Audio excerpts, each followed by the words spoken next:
আগামীর বাংলাদেশ ইসলাম প্রিয়দের বাংলাদেশ, আগামীর বাংলাদেশ খেলাফতের বাংলাদেশ, ঠিক কিনা? আগামীর দেশে কোনো আব্রাহাম লিঙ্কনের গণতন্ত্র থাকবে না। আগামীর বাংলাদেশে লেনিন মাও সেতুংয়ের রাজনীতি থাকবে না। আগামীর বাংলাদেশে কোরআনের রাজনীতি থাকবে, ঠিক কিনা? আমরা 24-এর গণঅভ্যুত্থানে প্রমাণ করেছি যুবক ভাইয়েরা আল্লাহ ছাড়া কোনো তাগুতি শক্তির কাছে মাথা নত করে না, ঠিক কিনা?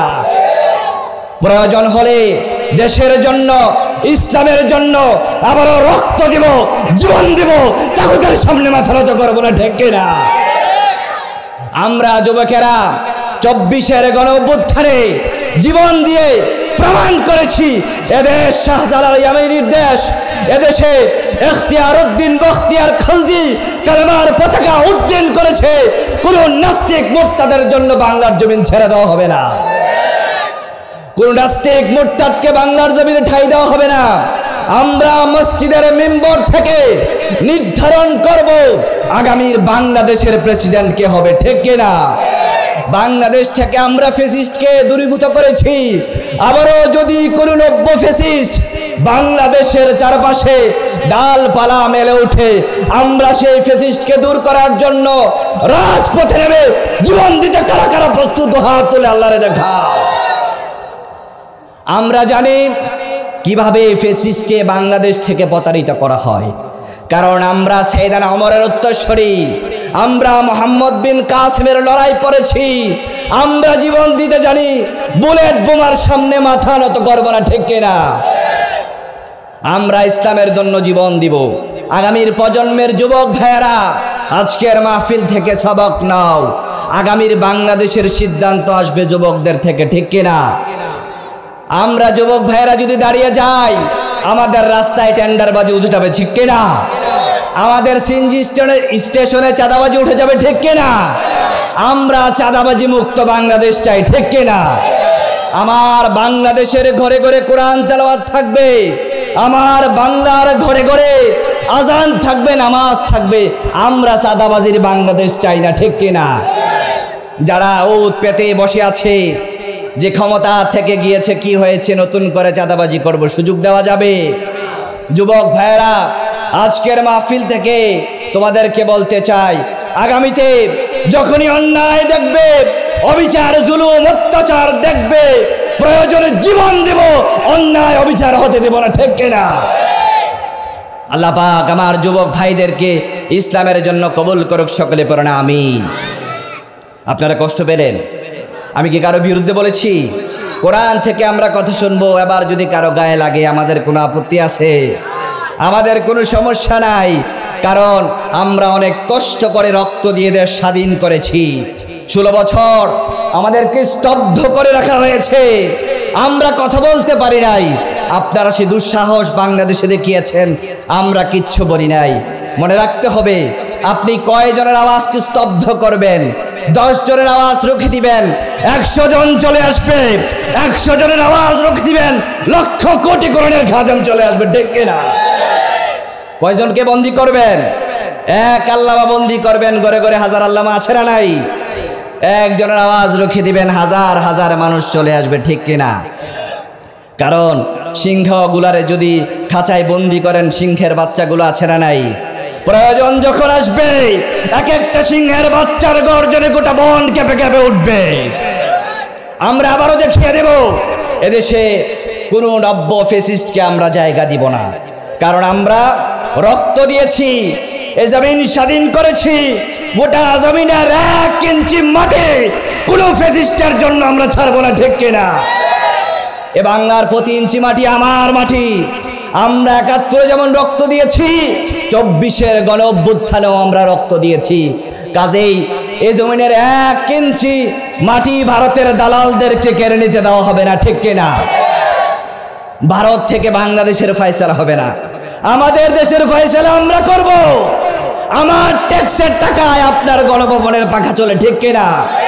আমার ট্যাক্সের টাকায় পুলিশ বাহিনী চলে, আমার ট্যাক্সের টাকায় নৌবাহিনী সেনাবাহিনী চলে। কাজে আমার দেশের বাহিনী দিয়ে আমাকে গুলি করবেন, সেটা আর হবে না, ঠিক কিনা? যুবক ভাইয়েরা, আমাদের জিহাদ যুদ্ধ শেষ হয় নাই। আমরা ঘরে বসে গিয়েছি, আমরা মনে করছি আমরা দেশ স্বাধীন করে ফেলেছি। আসল স্বাধীনতা আমরা এখনো পাইনি, কারণ এখনো আমাদের সিএনজি স্টেশনে চাঁদাবাজি হয় কি হয় না, রাস্তায় চাঁদাবাজি হয় কি হয় না। আমাদের সমাজে এখনো নতুন নতুন কিছু ফেসিস দেখা যায় কি যায় না, যারা আমাদের আওয়াজকে রুখে দিতে চায়, আছে না নাই? এখনো বাংলাদেশে মাহফিল বন্ধ হয়, এখনো বাংলাদেশের মিম্বরে মসজিদে এই খতিব সাহেবের কথা রুখে দিতে চায়, আছে না নাই? আপনারা সোচ্চার হবেন, প্রস্তুত থাকবেন, আবারও ডাক আসতে পারে, প্রয়োজনে মাথায় কাফনের কাফড় বাঁধবো, কোন নাস্তিক মুরতাদের জন্য বাংলার জমিন ছেড়ে দেব না। আপনারা কষ্ট পাচ্ছেন, এই কথাগুলো বলতে হবে, হক কথা এগুলা। আমাদেরকে 16 বছর বলতে দেয় নাই, জেলে পুরানোর ভয় দেখিয়েছে, গুম করার ভয় দেখিয়েছে, হত্যা করার ভয় দেখিয়েছে। সেদিন চলে গিয়েছে, বাসার দান উল্টে গেছে। এখন আমরা কথা বলবো, তারা আগে আমাদেরকে বলতো তারা আমাদেরকে খেলা হবে, এখন আমরা বলি খেলা হবে, মাঠে আসেন, ঠিক কিনা? আপনারা খালি মাঠে খেলেছেন, আমরা বড় মাঠে খেলতে চাই, ঠিক কিনা? কারণ আমরা হলাম প্লেয়ার, আমরা খালি মাঠে গোল দেই না, বড় মাঠে গোল্লি সহ গোল দিই, ঠিক কিনা? যুবক ভাইয়েরা, ভয় পাওয়া যাবে না। সাইয়েদনা ওমরের মতো করে আমরা আবারও বাংলাদেশটাকে ইসলামের একটা বাংলাদেশে পরিণত করব, ঠিক কিনা? বাংলাদেশ আমাদের দেশ।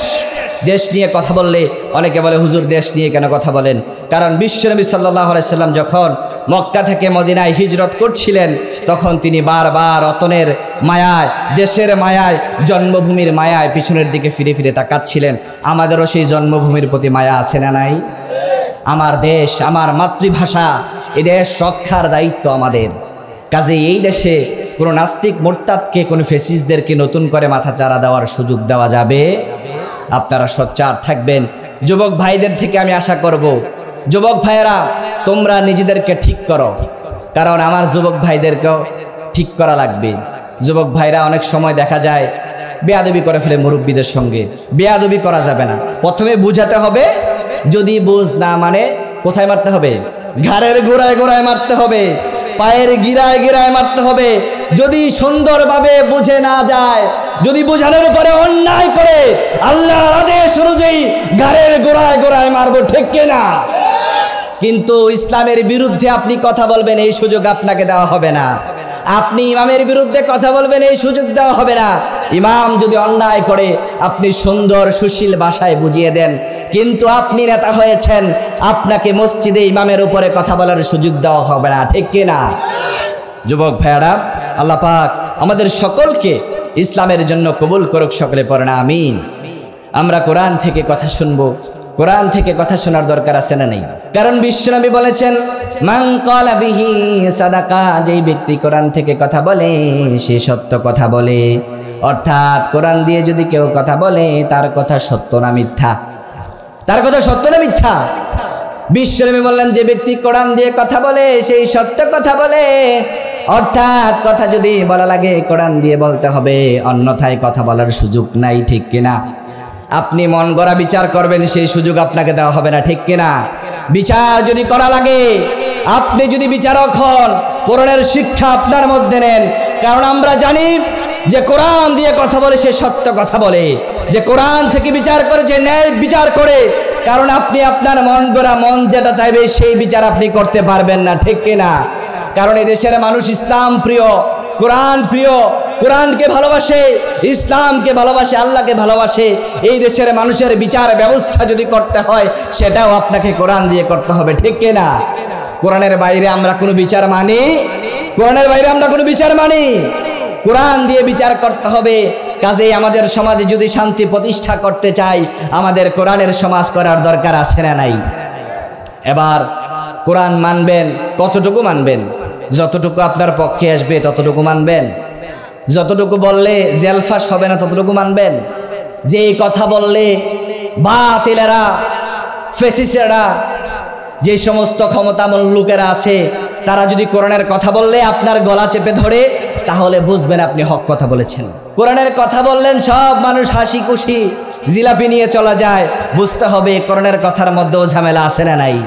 হক কথা বলিষ্ঠ কণ্ঠে যদি আপনি বলতে পারেন, আপনার বিরুদ্ধে মানুষ লেগে যাবে। আপনার বিরুদ্ধে কথা হবে, আপনাকে জেলে পুরাতে যাবে কি যাবে না? কারণ হক কথা সবার কাছে মজা লাগে না, ঠিক কি না? সঠিক কথা সবার কাছে ভালো লাগে না। আমরা কোরআন থেকে কথা শুনবো। আল্লাহ পাক যেন আমাদের সমাজটাকে কোরআনের সমাজে পরিণত করে সকলে পড়েন আমিন। যে কথা বলছিলাম, কোরআন মানবেন, কতটুকু মানবেন? কোরআনের 114 সূরা, এই 114 সূরার শুরু থেকে নিয়ে 1 থেকে নিয়ে 114 পর্যন্ত প্রত্যেকটা সূরাতে, প্রত্যেকটা আয়াতে আল্লাহ পাক আপনাকে আমাকে যে নির্দেশনা দিয়েছেন সম্পূর্ণ পূর্ণাঙ্গ মেনে নেওয়ার নামই হচ্ছে ইসলাম, ঠিক কিনা? কোরআন আপনি একটু বাদ দিবেন, আবার একটু মানবেন, এমন করে কোরআন মানতে পারবেন না। কোরআন যদি মানা লাগে সম্পূর্ণ মানার দরকার আছে না নাই? সুন্নাত নয় শুধু পাগড়ি মাথায় দেয়া, আর সুন্নাত হলো অন্যায় বাধা দেয়া, ঠিক কিনা? অন্যায় বাধা দেওয়ার নাম ইসলাম। অন্যায় দেখলে চুপ করে বসে থাকা যাবে? যেখানে অন্যায় দেখবেন, অবিচার দেখবেন, সম্পর্কে সে আমার বাবা হতে পারে, কিন্তু আল্লাহর কসম অন্যায় করলে তাকে ছাড় দেওয়া হবে না, ঠিক কিনা? আমরা বিশ্বনবীর সুন্নত মানি, কাজেই শুধু পাগড়ি মাথায় দিলাম, মিষ্টি খেলাম, জিলাপি খেলাম, সেই সুন্নত মানবো? অন্যায় দেখলে চুপ করে বসে থাকবো, সেটা আমরা করতে পারি? এজন্য আমরা কোরআন থেকে কথা শুনবো, পূর্ণাঙ্গ কোরআন মেনে কোরআনের বিচার ব্যবস্থা দিয়ে আল্লাহ পাক যেন আমাদের গোটা সমাজটাকে সাজিয়ে দেন। আল্লাহ পাক আমাদের সেই তৌফিক দান করুক, সকলে পড়েন আমিন। আজকে আমরা কথা শুনবো পবিত্র কোরআনুল কারীমের গুরুত্বপূর্ণ একটি সূরা, সূরাতুল হুজুরাত। এই সূরাটা মাদানী সূরা। বিশ্বনবী সাল্লাল্লাহু আলাইহি সাল্লামের জীবনের 2টা অধ্যায়, একটা মাক্কি অধ্যায়, একটা মাদানী অধ্যায়। অর্থাৎ বিশ্বনবী সাল্লাল্লাহু আলাইহি সাল্লাম তিনার জীবনের একাংশ কাটিয়েছেন মক্কায়, একাংশ কাটিয়েছেন মদিনায়। মদিনায় থাকা অবস্থায় এই সূরাটি বিশ্বনবী সাল্লাল্লাহু আলাইহি সাল্লামের উপরে নাজিল হয়েছে। এই সূরার নাম সূরাতুল হুজুরাত। হুজরাত অর্থ, হুজরা অর্থ কামরা, ঘর। কামরা চিনেন না? রুম চিনেন না? রুম। বিশ্বনবী সাল্লাল্লাহু আলাইহি সাল্লামের নিজের কোনো কামরা ছিল না, 9 জন বিবির 9টা কামরা ছিল। এই হুজরাতের নামে আল্লাহ পাক কোরআনুল কারীমে স্বতন্ত্র একটা সূরা দান করলেন। এই সূরাতে আল্লাহ পাক তিনার বান্দাদেরকে কিছু সোশ্যাল নর্মস শিখাবেন, সামাজিক রীতিনীতি শিখাবেন, কিভাবে সমাজে শান্তি প্রতিষ্ঠা করা যায়, কোন রুলস রেগুলেশন মানলে আমাদের গোটা সমাজের মধ্যে শান্তি প্রতিষ্ঠা করতে পারবো। আল্লাহ পাক কিছু নিয়ম নীতি শিখাবেন। এই সূরার কেন্দ্রীয় আলোচ্য বিষয় হচ্ছে to ensure a peaceful society by practicing some rules and regulation. আল্লাহর দেওয়া কিছু বিধিবিধান মেনে নেওয়ার মাধ্যমে আমাদের সমাজে শান্তি প্রতিষ্ঠা করাই হচ্ছে এই সূরার কেন্দ্রীয় আলোচ্য বিষয়। সুবহানাল্লাহ পড়েন। অর্থাৎ আমাদের যে সমাজ গুনাহে নিমজ্জিত, আমাদের যে সমাজ নেশাগ্রস্ত, আমাদের যে সমাজ জিনায় আবর্তিত, সেই সমাজের মধ্যে যদি শান্তি প্রতিষ্ঠা করতে হয়, সূরাতুল হুজুরাতের মধ্যে আল্লাহ পাক যে সমস্ত দিক নির্দেশনা দিয়েছেন, এই দিক নির্দেশনাগুলো যদি আমরা মানতে পারি, আল্লাহ পাক আমাদের সমাজের মধ্যে শান্তি প্রতিষ্ঠা করবেন। কি দিক নির্দেশনা আল্লাহ পাক এই সূরাতে দিলেন? আল্লাহ পাক এই সূরাতে বলছেন ঈমানদারদের জন্য, মুত্তাকিদের জন্য আল্লাহ পাক বলছেন, ইয়া আইয়ুহাল্লাযীনা আমানু লা তুকদ্দিমু বাইনা ইয়াদাইল্লাহি ওয়া রাসূলিহি ওয়াত্তাকুল্লাহ। আল্লাহ পাক বলছেন, ও ঈমানদাররা, ও মুত্তাকিরা, যারা আমি আল্লাহকে বিশ্বাস করো, তারা শোনো শোনো, আল্লাহ এবং আল্লাহর রাসূলের চাইতে অগ্রগামী হওয়া যাবে, অগ্রগামী হওয়া যাবে।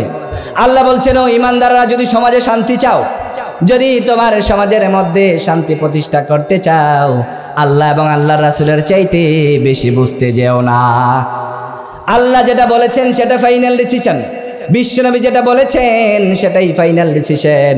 অর্থাৎ আল্লাহ এবং আল্লাহর রাসূল যেই বিধিবিধান দিয়েছেন তার চাইতে বেশি বুঝতে যেও না।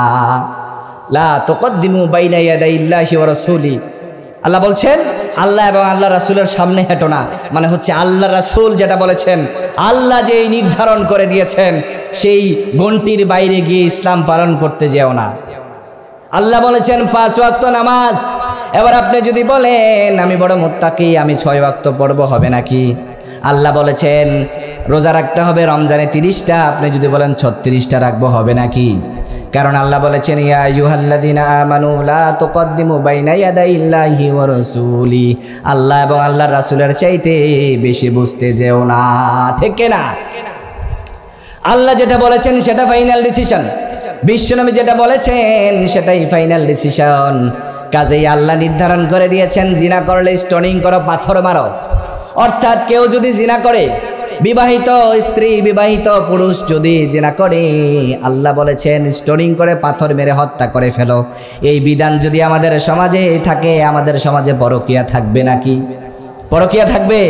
আমাদের সমাজে পরকীয়া আছে না নাই? স্বামী বিদেশ চলে যায়, স্ত্রীর কাছে দিয়ে যায় টাচ মোবাইল, স্ত্রী সেই মোবাইল দিয়ে অন্য ছেলের সঙ্গে অবৈধ সম্পর্ক করে, কি করে না?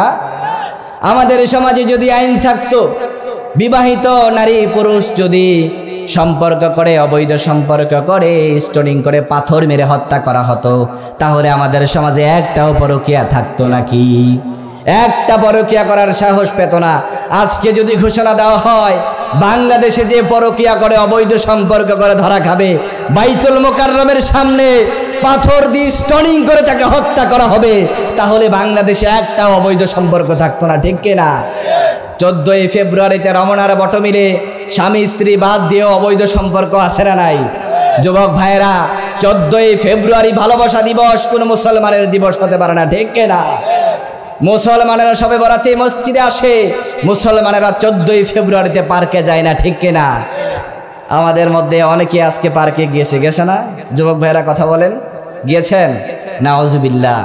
মুসলমানেরা কখনো ভালোবাসা দিবস নামে এই বেহায়া দিবসের মধ্যে অ্যাটেন্ড করতে পারে না। আল্লাহ পাক আমাদের সকলকে, গোটা যুব সমাজকে এই 14ই ফেব্রুয়ারি ভালোবাসা দিবস নামক নোংরা অশ্লীলতার দিবস থেকে হেফাজত করুক, সকলে পড়েন আমিন। যে কথা বলছিলাম, রব্বুল আলামিন বললেন, যদি সমাজের মধ্যে শান্তি চাও, আল্লাহ এবং আল্লাহর রাসূল যে বিধান দিয়েছে, আল্লাহ এবং আল্লাহর রাসূল যে নির্ধারণী করে দিয়েছেন, সেটার বাইরে তার চাইতে বেশি বুঝতে যেও না। যদি বুঝতে চাও তাহলে শান্তি পাবা। শান্তি পাবেন নাকি? সমাজের মধ্যে শান্তি প্রতিষ্ঠা করতে হলে আল্লাহ যেটা বলেছেন সেটা ফাইনাল, বিশ্বনবী যেটা বলেছেন সেটাই ফাইনাল ডিসিশন, এর বাইরে যাওয়া যাবে? বিশ্বনবী বললেন, আমি হলাম তোমাদের মধ্যে সবচাইতে বড় বুজুর্গ, আমার চাইতে বড় বুজুর্গ নাই, কাজেই তোমরা আমার চাইতে বেশি আমল করতে যাও না, ধ্বংস হয়ে যাবা। 3 জন সাহাবী তারা বললেন, একজন সাহাবী বলল, আমি গোটার উসল্লিল লাইলা কুল্লা, আমি গোটা রাত্রিতে নামাজ পড়বো, 1 মিনিটের জন্য ঘুমাবো না। এশারের সালাতের পর থেকে নিয়ে ফজর পর্যন্ত আমি সালাত আদায় করতে থাকবো, 1 মিনিটের জন্য আমার দেহ রেস্ট দেব না। বিশ্বনবী ওই সাহাবীকে ডাকলেন, ডেকে বললেন, আমি তো নামাজ পড়ি, আমিও তো তাহাজ্জুদের সালাত আদায় করি, কিন্তু আমি যখন এশার নামাজ পড়ি, এশার নামাজের পরে আমি ঘুমিয়ে পড়ি, আবার এশারের পরে ঘুমানোর পরে শেষ রাত্রিতে উঠে আমি তাহাজ্জুদের নামাজ আদায় করি। তাহলে তুমি কি আমার চেয়ে বড় বুজুর্গ নাকি? তুমি কেন গোটা রাত্রিতে নামাজ পড়বা? তোমার দেহেরও একটা হক আছে না নাই? আপনার দেহের হক আছে না নাই? সারা রাত্র যদি আমল করেন, ফজরের নামাজ ছুটে যাওয়ার ভয় আছে না নাই? এই জন্য বিশ্বনবী সাহাবীকে ডেকে বললেন, আমি হলাম তোমাদের মধ্যে সবচাইতে বড় বুজুর্গ, আমার চাইতে বড় বুজুর্গ নাই। ইবাদত যদি করা লাগে, রাতের একাংশ ইবাদত করবা, আর একাংশ ঘুমানোর দরকার আছে না নাই? আরেক সাহাবী বলল, আসুমুদ্দাহর কুল্লা, আমি সারা বছর রোজা রাখবো, গোটা বছরে একদিনও আমি রোজা ভাঙবো না। বছরের শুরু থেকে নিয়ে শেষ পর্যন্ত একদিন আমি রোজা ভঙ্গ করব না, গোটা বছর আমি রোজা রাখবো। বিশ্বনবী ওই সাহাবীকেও ডাকলেন, ডেকে বললেন, আমি হলাম তোমাদের মধ্যে সবচাইতে বড় বুজুর্গ, তোমাদের মধ্যে সবচাইতে বেশি আমল আমি বিশ্বনবী করি। আমি বিশ্বনবী তো গোটা বছর রোজা রাখি না, কিছুদিন ভেঙে ভেঙে আবার কিছুদিন রোজা রাখি। বিশ্বনবী তিনার জীবনে গোটা সপ্তাহে 2 দিন রোজা রাখতেন, এক রাখতেন সোমবার দিনে, আর এক রাখতেন বৃহস্পতিবারে। বিশ্বনবী ডেকে বললেন, আমি 2 দিন বেশি রোজা রাখি, সোমবারে রোজা রাখি, বৃহস্পতিবারে রোজা রাখি। তুমি আমার চেয়ে বড় বুজুর্গ হয়ে গেল নাকি? গোটা বছরে কেন রোজা রাখবা? আর যদি বেশি রোজা রাখতে চাও তাহলে দাউদ নবীর মতো একদিন ভেঙে পরের দিন আবার রোজা রাখো। এই সিস্টেমেও রোজা রাখার দরকার আছে না নাই? এজন্য বিশ্বনবী সাহাবীকে ডাকলেন, তুমি কেন সারা বছর রোজা রাখবা? একদিন ভেঙে ভেঙে রোজা রাখো, তাহলে তোমার জন্য রোজা রাখা সহজ হয়ে যাবে, তোমার দেহে কষ্ট হবে না, সারা বছর রোজা রাখে যেতে পারবা। আরেক সাহাবী বলল, আতাজিলুন নিসা ফালা আনকি আবাদা, আমি নারীর কাছেও যাব না, আমি আমার জিন্দেগিতে কোনোদিন বিয়ে করব না। নাউজুবিল্লাহ পড়েন। তুমি কেন বিয়ে করবা না? বিয়ে না করা এটা আবার কেমন বুজুর্গি? অর্থাৎ বিয়ে করারও দরকার আছে না নাই? কারণ এটা জেনেটিক প্রবলেম। আল্লাহ পাক মানুষকে সৃষ্টি করেছেন নারীর পুরুষের প্রতি আকর্ষণ, পুরুষের নারীর প্রতি আকর্ষণ আছে না নাই? বিশ্বনবী ডাকে বললেন তুমি কেন বিয়ে করবা না? আমি বিশ্বনবী 9টা বিয়ে করেছি, কোথায় আমার বুজুর্গিতা ছুটে যায় নাই, তাহলে তুমি কেন বিয়ে করবা না? বিয়ে করার দরকার আছে না নাই? কারণ বিয়ে যদি না করেন অশ্লীলতা আছে না নাই? বিয়ে যদি না করে, প্রাপ্তবয়স্কে যদি যুবক বিয়ে না করে, তাহলে যুবকের জীবনে গার্লফ্রেন্ড আছে না নাই? নাউজুবিল্লাহ পড়েন। যুবক ভাইয়েরা দেখবেন যুবকদেরকে সময় হলে বিয়ে করাইয়া দিবেন, কারণ বিয়ে যদি না করান অবৈধ সম্পর্ক আছে না নাই? অনেক বাবারা দেখবেন বলে আমার মেয়ে মাত্র অনার্স ফার্স্ট ইয়ারে পড়ে, ছোট্ট মেয়ে কি বিয়ে দেব? অথচ মেয়ে মেসেঞ্জারে 5টা 10টা রিলেশন করে কি করে না? যুবক ভাইরা বাস্তব বললাম না অবাস্তব বললাম? কথা বলেন, বাস্তব না অবাস্তব? এই জন্য বিয়ে করাই দিবেন, যুবকদেরকে বিয়ে করাই দিবেন সময় মতো। বিয়ে যদি না করান অবৈধ সম্পর্কে জড়িয়ে যাবে, আপনার বদনাম হবে। হাসরের ময়দানে সন্তান বাবাকে ডেকে বলবে আমার সামর্থ্য ছিল, আমার বাবা 5 লাখ টাকা দিয়ে আমাকে ইয়ামাহা R15 কিনে দিয়েছে, কিন্তু আমারে বিয়ে করায় নাই। আছে না নাই? বাবা সন্তানরে আদর করে বাইক কিনে দেয়, ক্যামেরা কিনে দেয়, আইফোন কিনে দেয়, কিন্তু বিয়ে করায় না, ঠিক কিনা? বাইক কিনে দেওয়ার দরকার নাই, আইফোন কিনে দেওয়ার দরকার নাই, সময় মতো বিয়ে করাইয়া দেন। সন্তানকে বলেন বাবা তুমি যতদিন প্রতিষ্ঠিত না হবা ততদিন পর্যন্ত তোমার স্ত্রীর খরচ আমি বহন করব, ঠিক কিনা? মেয়ের বাবারা যারা আছেন তারা একটু সহজ হন। বিয়ে করতে গেলেই বলে ছেলে কি করে? আরে ছেলে কি করে? ছেলে পাড়ার দোকানে ক্যারাম বোর্ড খেলে, ঠিক কিনা? ছেলে বাইক চালায়, ডাং ডাং করে ঘুরে, ঠিক কিনা? বিয়ে করার জন্য আপনি ছেলেরা জিজ্ঞেস করেন কেন? কারণ আল্লাহ আপনার মেয়ের রিজিক দিয়ে পাঠাইছে, ঠিক কিনা? আপনার মেয়েরে যে ছেলে বিয়ে করবে ওই ছেলে রিজিক দিবে নাকি আল্লাহ রিজিক দিবে? অর্থাৎ মেয়ের বাবারা দেখবেন এখনের দিনে খুব মজবুত, খুব শক্ত। মেয়ের বাবারা, মেয়ে যখন উপযুক্ত হয় একটু পড়ালেখা করে, মেয়েও দেখতে সুন্দর মাশাল্লাহ। মেয়ের বাবা আগে খাইতো আকিস বিড়ি, এখন খায় বেনসন, ঠিক কিনা? পিকআপ আছে না নাই? আমার মেয়ে সুন্দর, কত বড় লোক ঘর থেকে আমার মেয়ের জন্য বিয়ে আসে, আছে না নাই? বিসিএস ক্যাডার ছাড়া তো বিয়েই দেব না, পরবর্তীতে টাকলু বেডার সঙ্গে বিয়ে দেওয়া লাগে, ঠিক কিনা? এই জন্য মেয়ের বাবারা একটু সহজ হন, বিয়েটারে সহজ করেন। আপনাদের কারণে বাংলাদেশের বিয়েটা একটু কঠিন হয়ে গেছে, কারণ বিয়ের সময় 10 লাখ টাকা যৌতুক দিতে হয়, স্বর্ণ গয়না দিতে হয়, আর যার ফলশ্রুতিতে বাংলাদেশে পতিতালয় বেড়ে গিয়েছে, ঠিক কিনা? যুবক ভাইয়েরা সাহস করবেন, এইখানে মেয়েরে প্রপোজ করতে যায় সাহস করবেন না, মেয়ের বাবার সামনে যা দাঁড়াবেন, বলবেন আমি আপনার মেয়ের ভরণ পোষণের দায়িত্ব নিব, আমার কাছে আপনার মেয়েরে বিয়ে দেন, প্রয়োজনে যতদিন আমি খরচ দিতে পারবো না লিখে রাখবেন খাতায়, যখন আমি প্রতিষ্ঠিত হয়ে যাব কারায় গন্ডায় আপনার ঋণ আমি পরিশোধ করে দেব, ঠিক কিনা? এই জন্য বিয়েটারে সহজ করবেন। বিশ্বনবী ওই সাহাবীকে ডেকে বললেন যে তুমি কেন বিয়ে করবা না? আমি 9টা বিয়ে করেছি, আমার বুজুর্গি তো যায় নাই। সব নবীদের 4টা সুন্নত ছিল, নবীরা 4টা সুন্নত পালন করেছে, সব নবীদের খতনা হয়েছে সুন্নতে খতনা, সব নবীরা সুন্নতে খতনা করেছেন। 2 নম্বরে সব নবীরা মিসওয়াক করতেন। মিসওয়াক করার দরকার আছে না নাই? বিশ্বনবীর মৃত্যুর পূর্ব মুহূর্তে শেষ আমল ছিল মিসওয়াক। বিশ্বনবী যখন মরে যাবেন, পৃথিবী থেকে যখন বিশ্বনবীকে উঠিয়ে নেওয়া হবে, আজরাইল আসলো, বিশ্বনবী মিসওয়াক করলেন, বিশ্বনবী তারপরে মৃত্যুবরণ করলেন, সুবহানাল্লাহ পড়েন।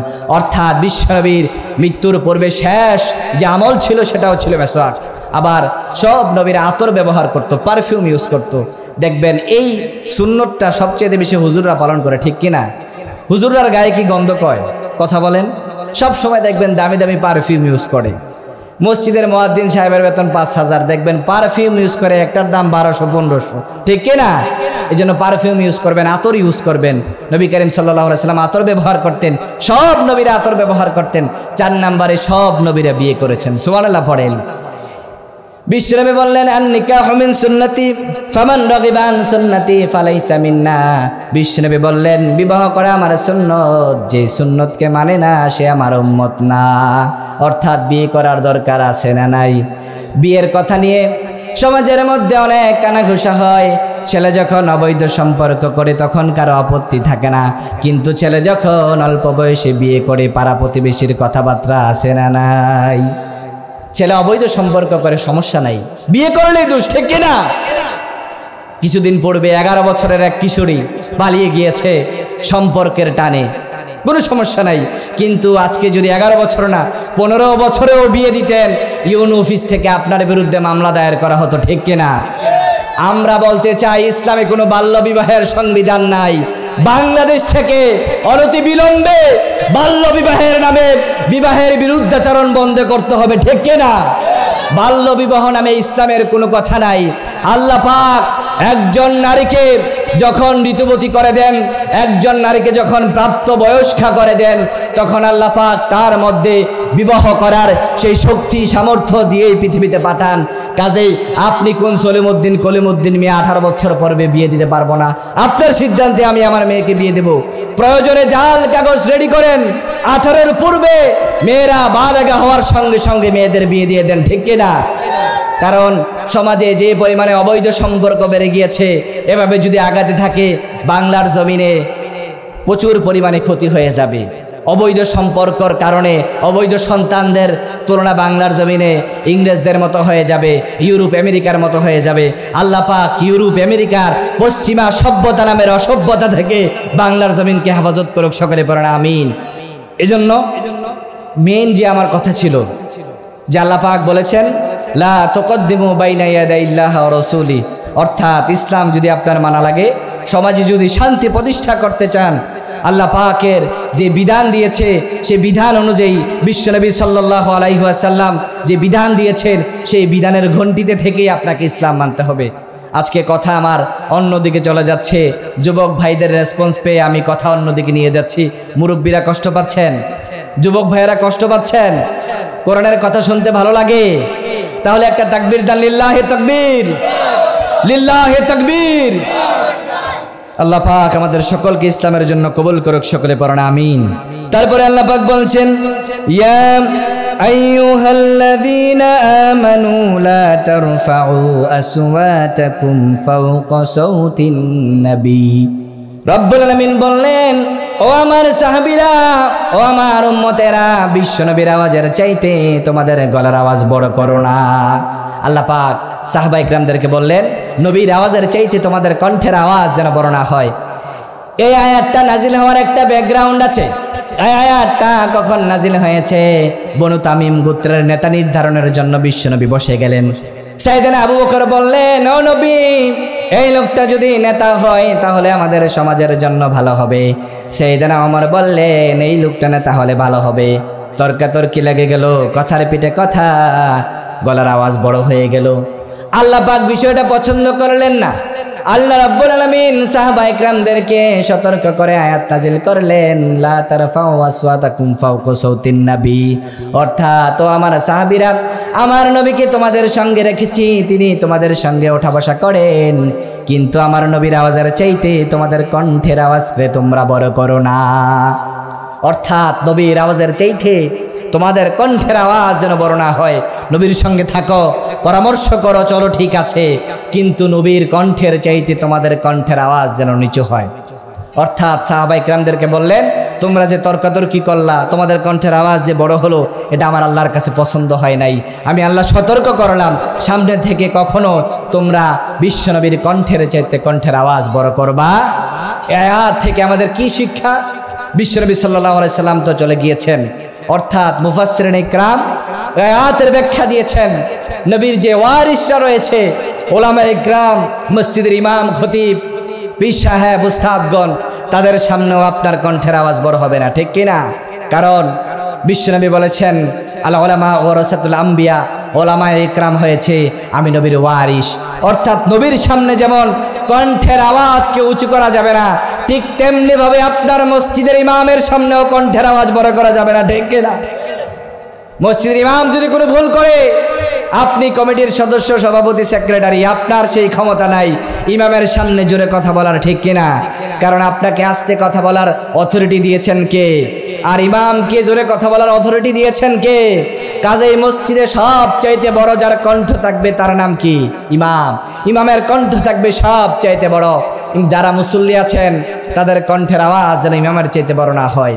হতে পারে ইমামের বয়স আপনার থেকে ছোট, ইমাম হতে পারে আপনার ছেলের থেকে ছোট, ইমাম সাহেবের হতে পারে টুকটাক ভুল হয়ে যায়, কিন্তু আল্লাহ বলেছেন যদি ইসলাম মানতে হয়, সমাজের মধ্যে শান্তি প্রতিষ্ঠা করতে হয়, আল্লাহ রাসূলের সামনে যেমন কণ্ঠের আওয়াজকে উঁচু করা যাবে না, মসজিদের ইমামের সঙ্গেও কণ্ঠের আওয়াজ উঁচু করা যাবে না, ঠিক কিনা?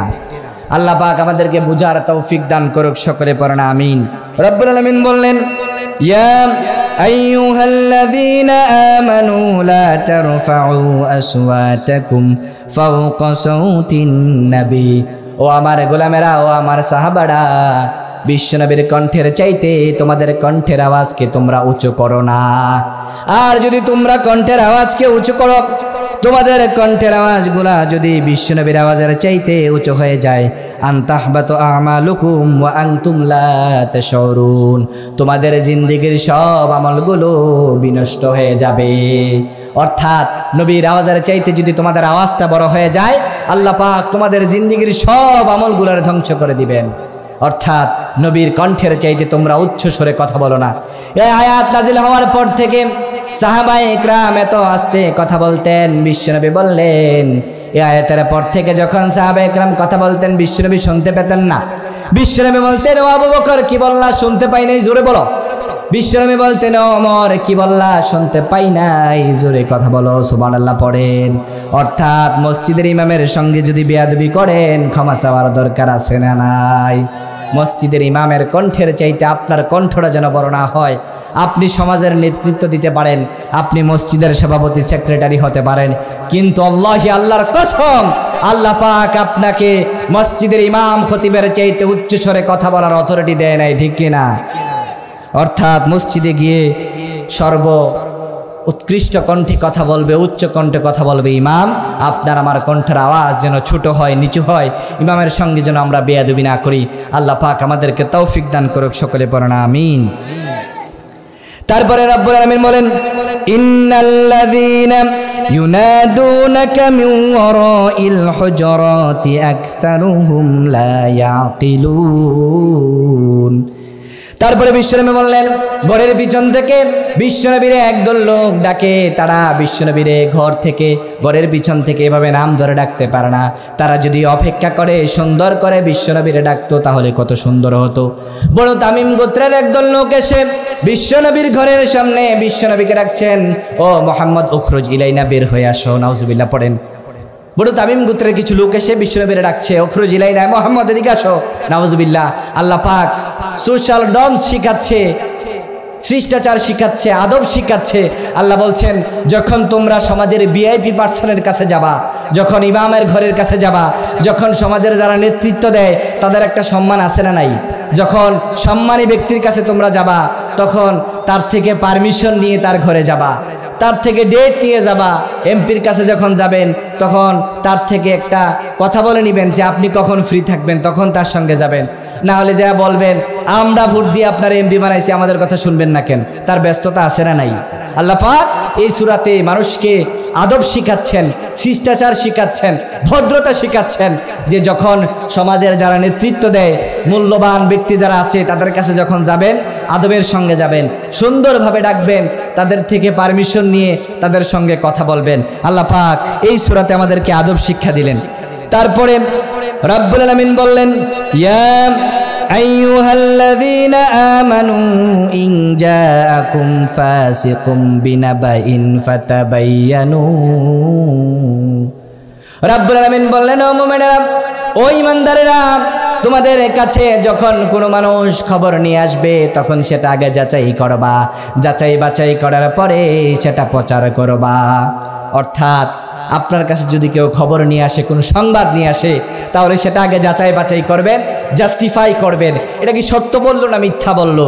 কারণ আপনি যদি একটা কথা শুনেই সেটা প্রচার করে দেন, তারপরে আপনার লজ্জিত হওয়া লাগবে কি লাগবে না? কিছুদিন পূর্বে আমাদের সোশ্যাল প্ল্যাটফর্মে একটি কথা ভাইরাল হয়েছে যে একজন ছেলে তার মাকে হত্যা করেছে, দেখেন নাই আপনারা? পরবর্তীতে প্রমাণ হয়েছে ছেলেটা আসলে তার মাকে হত্যা করে নাই, বাড়ির ভাড়াটিয়ারা তার মাকে হত্যা করেছে। কাজেই গোটা জাতি ওই ছেলেটার কাছে লজ্জিত হয়েছে কি হয় নাই? এই আয়াতটার একটা ব্যাকগ্রাউন্ড আছে। বিশ্বনবী যখন বনুল মুস্তালিকের মধ্যে ঝগড়া বিভেদ যখন বিশ্বনবী সমাধান করে বনুল মুস্তালিকের লোকদেরকে কালিমা পড়ালেন, কালিমা পড়িয়ে বনুল মুস্তালিকের লোকদেরকে বিশ্বনবী বললেন, ও বনুল মুস্তালিকের লোকেরা, তোমরা যখন বছর তোমাদের ফুরিয়ে যাবে, যাকাতের যখন সময় হয়ে যাবে, তোমরা যাকাতের টাকা দান করবা।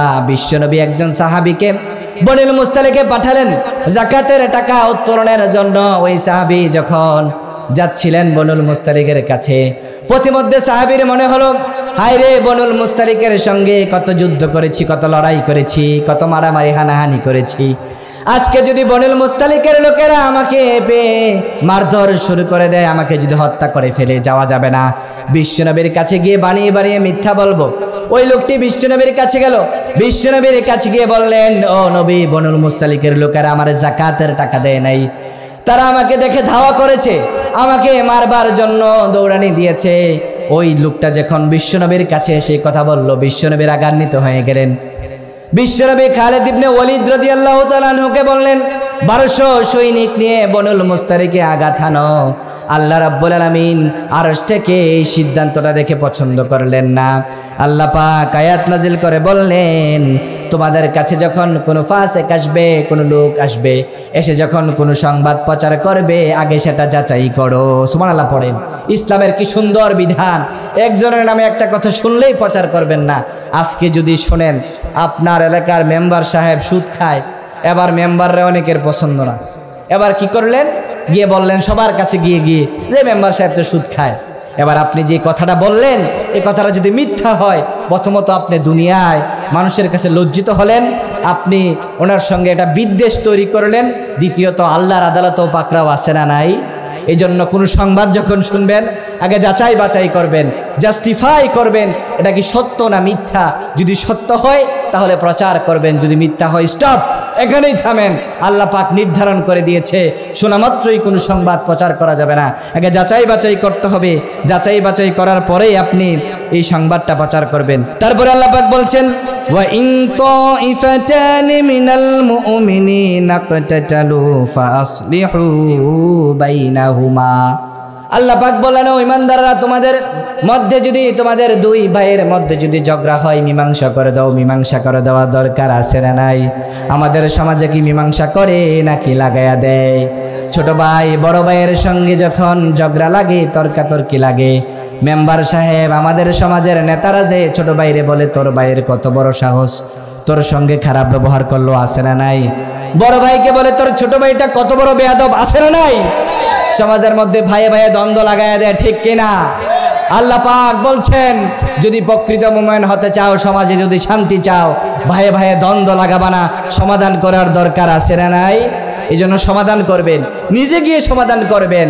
তাওরিয়া করা যায় 3 জায়গায়, এর মধ্যে এক জায়গা হচ্ছে যখন দুইজনের মধ্যে ঝগড়া হয়, তখন একজনের কাছে গিয়ে বলবেন, আরে বেটা, তুই ওর সঙ্গে এত বদনাম করিস, ওই তোর নামে অনেক সুনাম করছে। ওর কাছে গিয়ে আবার বলবেন, তুমি ওর ব্যাপারে এত বিদ্বেষ রাখো, হয় তোমার নামে অনেক সুনাম করছে। দুইজনের মধ্যে মিলিয়ে দিবেন, আপনার উপরে রহমত বর্ষণ করবেন। তিনি কে? বিশ্বনবী নিজে বলতেন, আমাকে নিয়ে যাও, কোথায় ঝগড়া বিভেদ আছে আমি সমাধান করব। বিশ্বনবী পৃথিবীতে এসেছেন ঝগড়া বিবাদ মীমাংসা করবার জন্য, ঝগড়া লাগানোর জন্য। আমরা কি সমাজে ঝগড়া লাগাবো? ঝগড়া বিভেদ মীমাংসা করব। আমাদেরকে আল্লাহ পাক সঠিক বুঝদান করুক, সকলে পড়েন আমিন। তারপরে আল্লাহ পাক ঈমানদারদেরকে বলছেন, ইন্নামাল মুমিনুনা ইখওয়াহ ফাসলিহু বাইনা আখওয়াইকুম। আল্লাহ বলছেন, মুমিন মুমিনের ভাই, ঈমানদার ঈমানদারের ভাই। অর্থাৎ যে ভাইটা আমার জিম্বাবুয়ান কালা ভাই, সে ভাইটা আমার ভাই কি ভাই না? সাউথ আফ্রিকার কালা ভাইটা আমার ভাই কি ভাই না? পৃথিবীতে যেই ভাইটা ইসলাম ধর্ম গ্রহণ করেছে, কালিমা পড়েছে, সে আমার ভাই, ঠিক কিনা? যদি আমার ভাইয়ের রক্তে আঘাত হানা হয়, আমার কলিজায় আঘাত লাগে, ঠিক কিনা? গাজায় যখন আমার ভাইদেরকে বুলেট মারা হয়, আমার কলিজায় রক্তক্ষরণ হয়, ঠিক কিনা? আমি গত একদিন পূর্বে দেখলাম ডোনাল্ড ট্রাম্প সে একটা বিবৃতি দিয়েছে যে ইসরায়েলি সৈন্যদেরকে যদি গাজার বাসীরা মুক্তি করে না দেয়, তাহলে গাজাকে নাকি সে জাহান্নাম করবে। আমরা বলতে চাই, যদি ইসরায়েলের সৈন্যদেরকে মুক্ত না করে দেওয়ার জন্য যদি গাজায় একটা বুলেট হানা হয়, গোটা বিশ্বে তাণ্ডব সৃষ্টি হয়ে যাবে। গোটা বিশ্বে তাণ্ডব হবে। আমরা মাথায় কাফনের কাফন বেঁধে ইসলাম রক্ষার্থে গাজার মুসলমানদেরকে হেফাজত করবার জন্য জীবন দিতে কারা কারা প্রস্তুত? দোহা তুলে আল্লাহরে দেখাও।